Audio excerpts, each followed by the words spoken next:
Hey guys, Assalamu alaikum. This is Mohammed Afajul Islam. Today I want to discuss detailed information about the preposition. Preposition হচ্ছে অত্যন্ত একটা জটিল এবং একটা complex grammatical items.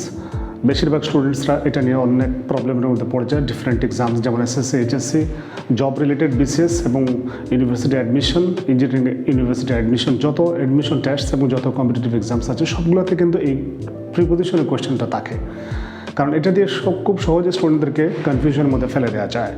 So আজকের লেসনটা আমাদের কাছে অত্যন্ত ক্লিয়ার এবং স্পষ্ট একটা আইডিয়া দিবে যে এদের টাইপস, কত ধরনের প্রিপোজিশন আমাদের ইউজের মধ্যে আছে, ইংলিশ ল্যাঙ্গুয়েজের মধ্যে আছে। সেই ডিসকাশনটা যদি আমরা আজকে সহজভাবে আমাদের সামনে উপস্থাপন করতে পারি, এবং আপনারা যারা আমার ভিডিওটা দেখছেন আমি সবাইকে রিকোয়েস্ট করবো ভিডিওটা শুরু থেকে শেষ পর্যন্ত দেখার জন্য, তাহলে অবশ্যই একটা ভালো আইডিয়া ক্রিয়েট করবে আপনার মাইন্ডে, যাতে করে প্রিপোজিশন যে সমস্যাটা এটা আর কখন আপনি ফেস করবেন না। তাহলে চলুন শুরু করা যাক।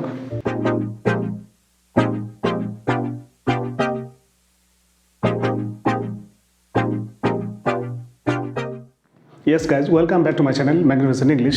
আমরা আমাদের আজকের এই লেসনে প্রিপোজিশন নিয়ে ডিসকাশন করব। আপনারা জানেন প্রিপোজিশন অনেক ধরনের একটা টাইপস মেনটেন করে। তো আজকের লেসনে আমরা এখানে দেখতে পাচ্ছি 7 টাইপসের প্রিপোজিশন আছে। সো প্রথমে আমাদের বোঝা দরকার যে প্রিপোজিশন জিনিসটা কী, অথবা এটা কী কাজে ব্যবহার করা হয়। যেমন প্রি শব্দের এখানে একটা শব্দ আছে প্রিপোজিশন, এটাকে যদি আমরা দুইটা পার্ট করি, এই দেখেন একটা প্রি এবং পরের যে পার্টটা আছে এটার নাম হচ্ছে পজিশন।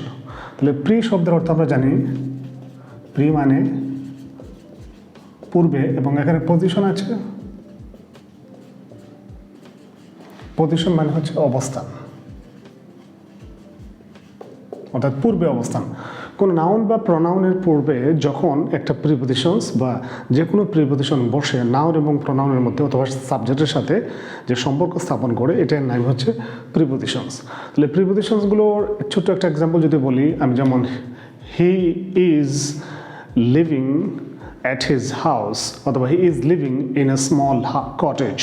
এই যে এখানে একটা ইন আছে অথবা অ্যাট আছে, আমরা যে বিভিন্ন ধরনের অন্যান্য প্রিপোজিশনসগুলো যে জায়গায় ইউজ করি না কেন, তো এই যে at, in, of, by, with, into, এই সবগুলোকে আমরা প্রিপোজিশনস বলবো। তাহলে এখন আমাদের কতগুলো প্রিপোজিশনস আছে সেটা এক্সাম্পল সহ যদি আমরা ডিসকাশন করি, তাহলে সেটা আরও ইজিলি আমরা বুঝে নিতে পারবো। তাহলে চলুন শুরু করা যাক। প্রথমে সিম্পল প্রিপোজিশনস, নাম্বার 1। এই সিম্পল প্রিপোজিশনসের মধ্যে একটা দুটো, বিশেষ করে দুটো লেটার দিয়ে যখন যুক্ত হয়ে ছোট্ট একটা ওয়ার্ড প্রিপোজিশনস হয়, তখন সেগুলোকে আমরা সাধারণত সিম্পল প্রিপোজিশনস বলি। যেমন এখানে দেখেন অ্যাট আছে, ইন আছে, অন আছে, আপ আছে, টু আছে। এই যে অ্যাট, ইন, অন, এখানে প্রত্যেকটাতে যে দেখেন দুইটা করে লেটার্স আছে। অ্যাট, ইন, ইনে দেখেন দুইটা লেটার, অ্যাটে দুইটা লেটার, অনে দুইটা লেটার, আপে দুইটা লেটার, টুতে দুইটা লেটার। এভাবে দুইটা, তবে 2-3টা 4টাও হতে পারে। যেমন একটা এক্সাম্পল দিচ্ছি, উইথ, তবে একটা সিলেবল যুক্ত শর্ট ফর্ম, সাধারণত 4টা লেটার যদিও, বাট এটা শর্ট ফর্মের মধ্যে আছে। তো এইভাবে শর্ট ফর্মের মধ্যে যেই প্রিপোজিশনসগুলো আছে আমরা সাধারণত সেগুলোকে সিম্পল প্রিপোজিশন বলবো। তারপরে সেকেন্ড ওয়ান যেটা ডাবল প্রিপোজিশনস, দুটো প্রিপোজিশন যখন একসাথে যোগ হয়ে নতুন একটা প্রিপোজিশন ক্রিয়েট করে, তখনই সেটা হয়ে যাবে ডাবল প্রিপোজিশন। যেমন আমরা যদি বলি ইন প্লাস টু, তাহলে এটা কি দাঁড়ালো? ইনটু। দেখেন একটা নতুন একটা প্রিপোজিশন ইনটু থাকলো, কিন্তু এটার মধ্যে দুটো প্রিপোজিশন কানেক্টেড অবস্থায় আছে, এই জন্য তার নাম হচ্ছে ডাবল প্রিপোজিশনস। আরেকটা দেখেন, আমি যদি আপ লিখি প্লাস ওইদিকে অন লিখি, তাহলে এটা দুটো একসাথে করলে আপন, এটা হলো আপন প্রিপোজিশনস। ওকে, সো এখানে দেখেন দুইটা আছে, এখানে দুইটা আছে, দুইটা করে কিন্তু অ্যাড করার কারণে একটা প্রিপোজিশনস হয়ে যাচ্ছে, এই জন্য তাদেরকে আমরা বলবো ডাবল প্রিপোজিশনস। এইভাবে যত ধরনের প্রিপোজিশনগুলো ডাবল আছে, দুইটা একসাথে কম্বাইন্ড অবস্থায় থাকবে, তখন আমরা তাদেরকে ডাবল প্রিপোজিশনস বলবো, রাইট? আচ্ছা, এখন কতগুলো কম্পাউন্ড প্রিপোজিশনস আছে। কম্পাউন্ড প্রিপোজিশনস হলো কিছু প্রিপোজিশনস আর কিছু ভোকাবুলারি ওয়ার্ড যখন অ্যাড করে নতুন প্রিপোজিশন ক্রিয়েট করা হবে, তখন তাদেরকে আমরা সাধারণত কম্পাউন্ড প্রিপোজিশনস বলবো। তার এক্সাম্পল হিসেবে আমরা বলবো যেমন বাই প্লাস ফর। এখানে দেখেন বাই আছে, তারপরে ফর, ফর মানে পূর্বে, বাই মানে একটা প্রিপোজিশন, দ্বারা, দিয়ে, কর্তৃক ইত্যাদি। তো এই দুটোকে যখন আমরা অ্যাড করবো, তখন এটা হয়ে যাবে বিফোর। ওকে, দেখেন আরেকটা প্রিপোজিশনস আমি এভাবে অ্যাড করব, যেমন বাই প্লাস হাইন্ড একটা ওয়ার্ড আছে, এই দুটোকে অ্যাড করলে হবে যে হয়ে যাবে behind। এই যে behind একটা প্রিপোজিশনস, এই দুটো এগুলো এখানে একটা ওয়ার্ডের সাথে একটা প্রিপোজিশন, এখানে একটা ওয়ার্ডের সাথে একটা প্রিপোজিশন, রাইট। এইভাবে যে প্রিপোজিশনসগুলো ক্রিয়েট করা হবে সেগুলোকে আমরা বলবো যে কম্পাউন্ড প্রিপোজিশনস। আচ্ছা, এখন আমরা দেখব যে ফ্রেজ প্রিপোজিশনস, ফ্রেজ টাইপের কিছু প্রিপোজিশনস আছে। আমরা জানি ফ্রেজ মানে হচ্ছে group of words, okay. So কিছু কিছু প্রিপোজিশনস আছে যেমন তারা একটার সাথে আরেকটা ওয়ার্ড একসাথে মিলে এবং তার সাথে এক্সট্রা অর্ডিনারি ওয়ার্ডও মাঝে মধ্যে দু একটা যোগ হতে পারে, সেই টাইপের প্রিপোজিশনসগুলোকে আমরা বলবো যে ফ্রেজ প্রিপোজিশন। তাহলে তার ছোট্ট দু একটা এক্সাম্পল দেওয়া যাক, যেমন অ্যাট,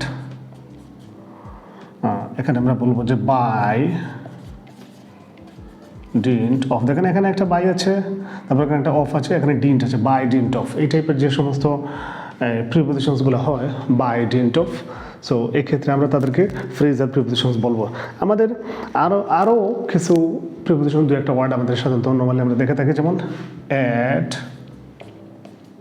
দ্য টপ অফ। এখানে অ্যাট আছে আর এখানে অফ আছে, so at the top of, এই দুটো মিলে কিন্তু এটা একটা প্রিপোজিশন, বাট এটা ফ্রেজ, কয়েকটা গ্রুপ অফ ওয়ার্ডস মিলে একসাথে এটা একটা প্রিপোজিশন কাজ করছে। এখানে অ্যাট দ্য টপ অফ এটাও একটা প্রিপোজিশন কাজ করছে, এই জন্য এদেরকে আমরা বলবো ফ্রেজ প্রিপোজিশনস। এরপরে আমরা যেটা দেখবো সেটা হচ্ছে পার্টিসিপল। এই পার্টিসিপল টাইপের যে প্রিপোজিশনগুলো আছে, সাধারণত একটা ভার্বের সাথে যখন আইএনজি যোগ হবে তখন আমরা সাধারণত তাদেরকে পার্টিসিপল বলে থাকি, এবং তারা একই সাথে ভার্ব এবং অ্যাডজেক্টিভের কাজ করে, তাদেরকে আমরা পার্টিসিপল বলি। তো নর্মালি কিছু কিছু স্পেসিফিক ওয়ার্ডস আছে যেগুলো সাধারণত এই বিশেষ করে কতগুলো স্পেসিফিক ভার্ব তাদের সাথে আইএনজি যোগ করলে আমরা যে প্রিপোজিশন হিসেবে সেন্টেন্সের মধ্যে ইউজ করবো তাদেরকে আমরা পার্টিসিপল প্রিপোজিশন বলবো। ছোট্ট হচ্ছে কনসিডারিং,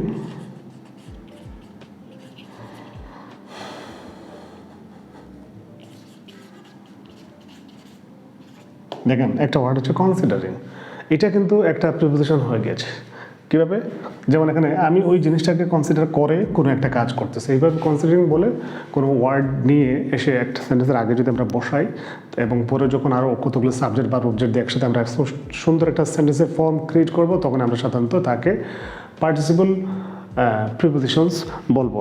এবং আরও দু একটা ওয়ার্ড আছে, যেমন রিগার্ড একটা ওয়ার্ড, তার সাথে যখন আমরা আইএনজি যোগ করবো তখন সেটা হয়ে যাবে রিগার্ডিং, এবং এই রিগার্ডিংটা হচ্ছে পার্টিসিপল প্রিপোজিশনস। যেমন এই ওয়ার্ডটা আমি এখানে লিখছি, দেখেন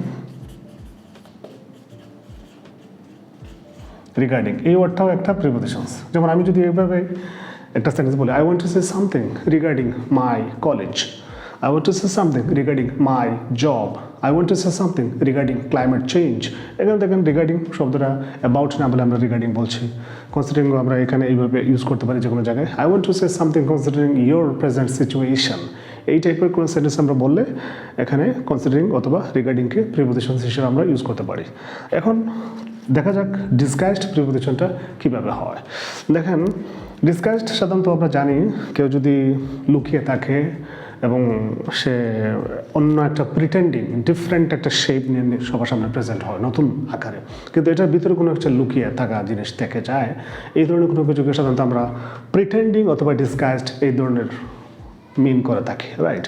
তো প্রিপোজিশনের মধ্যেও ঠিক এই ধরনের কিছু আছে, যেমন বিশেষ করে অনেক সময় লুকিয়ে থাকে, অফ ও এফ অফ, এই প্রিপোজিশনটাকে অনেক সময় হাইড করা থাকে, যেমন ও ক্লক। দেখেন এখানে অফ ক্লক কিন্তু 10 অফ ক্লক, বাট এটাকে আমরা 10 ও ক্লক বলি। তো ও ক্লক যখন বলবো এখানে একটা অফটা উজ্জ্বল হয়ে গিয়েছে, এই জন্য এটাকে আমরা ডিসগাইজড প্রিপোজিশন বলবো। যেমন আরেকটা আছে এ হান্টিং, ওয়ার্ডটা কিন্তু লিখছি আমি এ হান্টিং, এখানে ছিল অন হান্টিং, অনকে বাদ দিয়ে আমরা এখানে কি করেছি এ লিখেছি, এই জন্য এটা একটা ডিসগাইজড প্রিপোজিশন হয়ে গেছে। এখানে কিন্তু একটা অন শব্দটা হাইড করে রাখা হয়েছে, রাইট। এখন আমরা দেখবো লাস্ট ওয়ান, যেটা ডিটাচড প্রিপোজিশন। ডিটাচড প্রিপোজিশন হলো একটা প্রিপোজিশন আগেও বসতে পারে পিছনে বসতে পারে একটা সেন্টেন্সে, আমরা ইচ্ছা মতো তাকে সেট করতে পারবো। যেমন একটা এক্সাম্পল আমরা যদি বলি এইভাবে, what is Dhaka famous for. দেখেন একটা কোয়েশ্চেন হলো, what is Dhaka famous for, Dhaka কি জন্য বিখ্যাত। এই সেন্টেন্সটাতে দেখেন ফরটা কিন্তু প্রিপোজিশন এবং এটা সেন্টেন্সের শেষে বসাচ্ছে, এটাকে চাইলে আমরা একটু আগে নিয়েও বসাতে পারি। যেমন আমি সেন্টেন্সটাকে যদি এইভাবে লিখি, এটাকে কেটে এইভাবে লিখলাম, দেখেন ফরটা এখন চলে আসবে আগে, ফর হোয়াট ইজ ঢাকা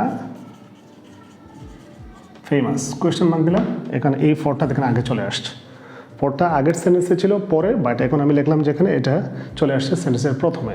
এইভাবে আমরা প্রিপোজিশনগুলোকে যদি আমরা টাইপ করে জানতে পারি তাহলে এটা আমাদেরকে হেল্প করবে মনে রাখতে, এবং প্রিপোজিশনের যে ফার্দার অ্যানালাইসিসটা মনে রাখার জন্য যেটা টেকনিক হিসেবে আমাদের কাজ করবে, এই টাইপসগুলো যদি আমরা জানি। যেমন প্রথমত আমি আবার একটু এগুলোকে রিপ্যাক করছি, যেমন simple preposition, double preposition, compound preposition, phrase preposition, and participle preposition, disguised preposition, and then detached preposition.